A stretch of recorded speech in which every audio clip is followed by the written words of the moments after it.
কথায় বলে বন্যেরা বনে সুন্দর, শিশুরা মাতৃক্রোড়ে। বর্তমানে সেই বন্যরা কি জঙ্গলের স্নেহ ছায়া থেকে বঞ্চিত হচ্ছে? সবুজের ডেরায় কি খাবারের যোগান কমে আসছে?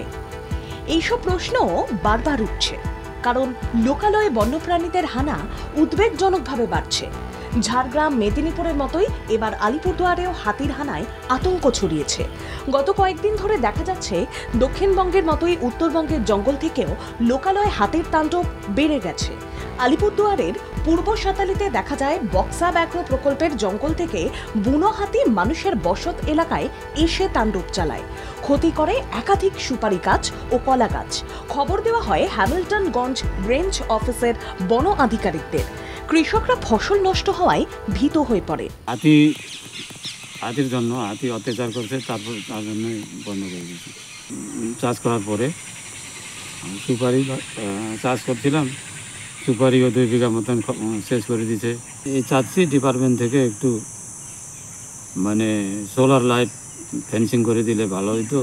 উন্মত্ত হাতির বেপরোয়া আচরণ থেকে কিভাবে বাঁচা সম্ভব, কিভাবে জঙ্গলের শান্ত পরিবেশ ফিরিয়ে আনা যেতে পারে, জঙ্গলমহল ও বক্সা ব্যাঘ্র প্রকল্পের প্রাণীদের নিয়ে চিন্তিত মানুষের কথা ভেবে বাংলা জাগর তরফে যোগাযোগ করা হয়েছিল বন্যপ্রাণী বিশেষজ্ঞের সঙ্গে।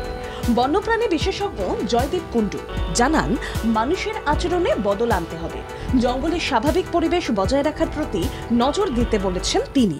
জঙ্গলে ডিস্টারবেন্স হচ্ছে, তাদের জায়গার ওপর হিউম্যান এনক্রোচমেন্ট হচ্ছে, জঙ্গলের মাপ ছোট হচ্ছে, বিভিন্ন রকমের ডিস্টারবেন্স তৈরি হচ্ছে। সেই কারণেই এটা হচ্ছে। এটা আরো দিনে দিনে বাড়বে।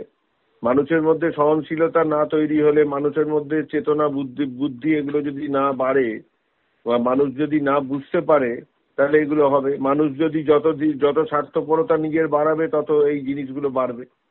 মানুষ এত আত্মকেন্দ্রিক, মানুষ নিজেরটা ছাড়া আর কিছু মানুষ নিজেরটা বুঝেও অবশ্য এই অবস্থা মানুষের। তবু বলছি, তাহলে বুঝে নিন কি হতে পারে। মানুষ নিজেরটা চিন্তা করেও যদি মানুষের এই দুরবস্থা হয়, তাহলে তো বন্যপ্রাণের অবস্থা তো আরো খারাপ হবে। বাংলায় বন্যপ্রাণীদের হানা উল্লেখযোগ্যভাবে বৃদ্ধি পেয়েছে।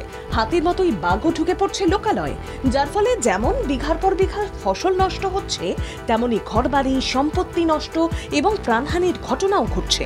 আতঙ্কে থাকছেন বাসিন্দারা। জলপাইগুড়ি, ঝাড়গ্রাম, বাঁকুড়া, আলিপুরদুয়ার সহ উত্তর ও দক্ষিণবঙ্গের একাধিক জেলায় হাতির তাণ্ডব লেগেই রয়েছে। লোকালয়ে বন্যপ্রাণীদের হানা রুখতে একাধিক পদক্ষেপ করছে নবান্ন, যার অন্যতম এলিফ্যান্ট করিডোর তৈরি করা। ব্যুরো রিপোর্ট, বাংলা জাগো।